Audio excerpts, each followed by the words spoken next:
ಯಾರು ಇವ್ರನ್ನ ತಡಿಬೇಕು? ಇವ್ರ ಅಪ್ಪ ಅಮ್ಮ ಏನು ದನ ಕಾಯ್ತಾ ಇರ್ತಾರ? ಹೆಂಗೆ ಬಿಟ್ಬಿಡ್ತಾರೆ ಇವ್ರನ್ನೆಲ್ಲ ರೋಡ್ಗೆ? ಇವರು ಓ ಅಂತ ವೀಲಿ ಮಾಡ್ಕೊಂಡು ಹೋಗೋದು.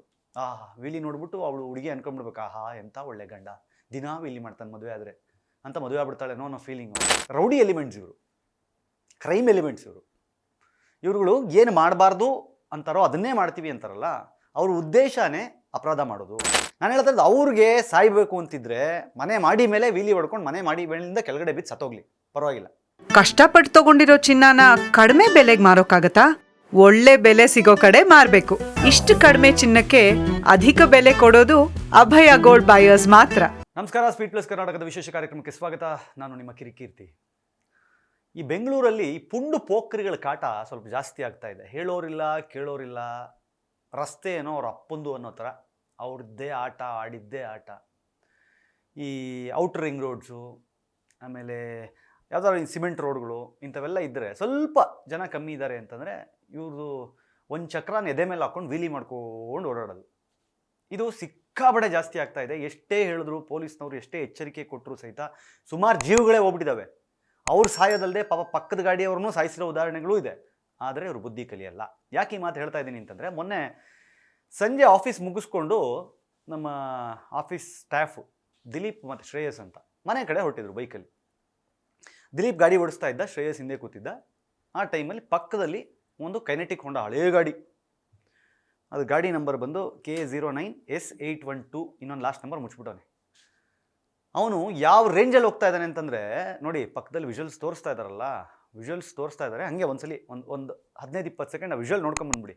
ಆ ಹುಡುಗರು ಇನ್ನೂ ಚೈಲ್ಡ್ ಚಪಾತಿಗಳವರು, ಬಟ್ ಅವ್ರು ನೋಡಿ, ಅವರ ವೀಲಿಂಗ್ ಸ್ಟೈಲ್ ನೋಡಿ, ಅವ್ರದ್ದು ಅಹಂಕಾರ ನೋಡಿ, ಅವ್ರ ದರ್ಪ ನೋಡಿ. ಅದರಲ್ಲೊಬ್ಬ ಹೇಳ್ತಾನೆ, ಸೆಂಡ್ ದಿಸ್ ವಿಡಿಯೋ ಅಂತ.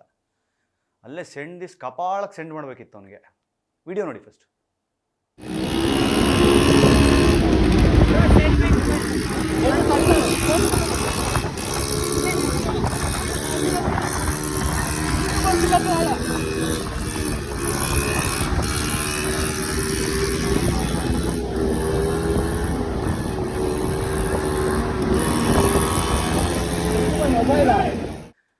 ಆಯಿತಾ?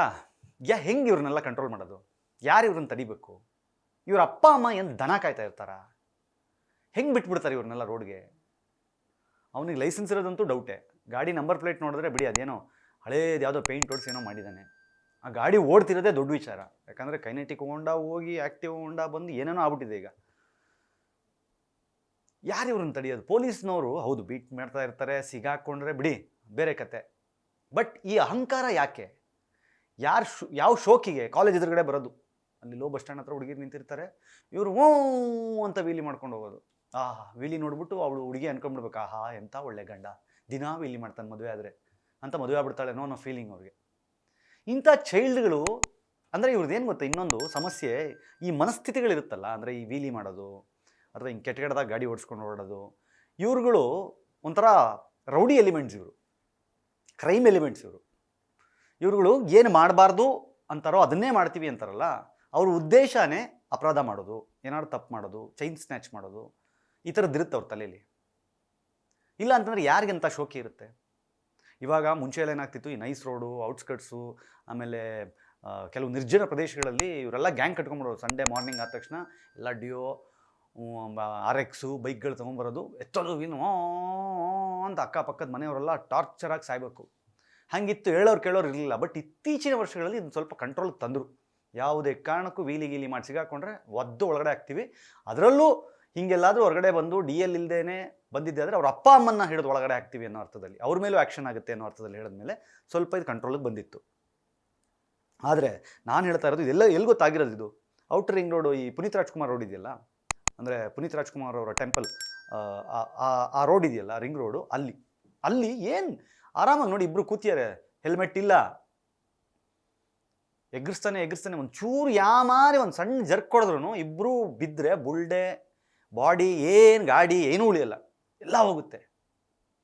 ಬಟ್ ಹೆಂಗೆ ಇವ್ರನ್ನ ತಡೆಯೋದು? ನಾನು ಹೇಳೋದು, ಈ ಔಟರ್ ರಿಂಗ್ ರೋಡ್ಗಳಲ್ಲಿ ಅಥವಾ ಈ ತರಹದ ರಸ್ತೆಗಳು ತುಂಬ ಆರಾಮಾಗಿ ಓಡಾಡುವಂತಹ ಸಂಚಾರ ಇರುವಂತಹ ರಸ್ತೆಗಳಲ್ಲಿ ನನ್ನ ಪ್ರಕಾರ ಬೀಟ್ಸ್ ಜಾಸ್ತಿ ಆಗಬೇಕು. ಪೊಲೀಸ್ ಬೀಟ್ಸ್ ಜಾಸ್ತಿ ಆಗಬೇಕು, ಇಲ್ಲ ಅಂತಂದರೆ ಇಂಥವ್ರನ್ನ ಹತೋಟಿಗೆ ತರೋದು ಕಷ್ಟ, ಕಂಟ್ರೋಲ್ ಮಾಡೋದು ಕಷ್ಟ. ನಾನು ಹೇಳ್ತಾ ಇರೋದು ಅವ್ರಿಗೆ ಸಾಯ್ಬೇಕು ಅಂತಿದ್ರೆ ಮನೆ ಮಾಡಿ ಮೇಲೆ ವೀಲಿ ಹೊಡ್ಕೊಂಡು ಮನೆ ಮಾಡಿ ಮೇಲಿಂದ ಕೆಳಗಡೆ ಬಿದ್ದು ಸತ್ತೋಗ್ಲಿ, ಪರವಾಗಿಲ್ಲ, ನಷ್ಟ ಅವ್ರಿಗೆ, ಅವ್ರ ಗಾಡಿ ಅವ್ರ ಬಾಡಿ. ನಾನು ಈ ರೋಡಲ್ಲಿ ಯಾರೋ ರೀ ಫ್ಯಾಮಿಲಿ ಮುಂದ್ಗಡೆ ಒಂದು ಮಗುನ ಕೂರಿಸ್ಕೊಂಡು ಹಿಂದ್ಗಡೆ ಒಬ್ಬರು ಸೀರೆ ಉಟ್ಕೊಂಡು ಪಾಪ ಒಬ್ರು ಆಂಟಿ ಗಂಡನ ಹೆಗಲ ಮೇಲೆ ಹಿಂಗೆ ಕೈ ಹಿಡ್ಕೊಂಡು ಅವರು ಹೆಲ್ಮೆಟ್ ಹಾಕ್ಕೊಂಡು ನೆಮ್ಮದಿಯಾಗಿ ಹೋಗ್ತಾ ಇರ್ತಾರಲ್ಲ, ಈ ಕಚಡ ಥರ್ಡ್ ಕ್ಲಾಸ್ಗಳು ಇವ್ರು ಬೀಳೋದಲ್ಲದೆ ಅವ್ರನ್ನೂ ಬೀಳಿಸಿ ಅವ್ರ ಜೀವಕ್ಕೂ ಸಂಸ್ಕಾರ ತರ್ತಾರೆ. ಸಮಸ್ಯೆ ಇರೋದಲ್ಲಿ ಅವ್ರು ಸಾಯೋದ್ರ ಬಗ್ಗೆ ಅಲ್ಲ, ಯಾಕಂದರೆ ಅವ್ರ ಗುಂಡಿ ಅವರೇ ತೋಡ್ಕೊಂಡು ಸಾಯ್ಲಿ ಅವರು.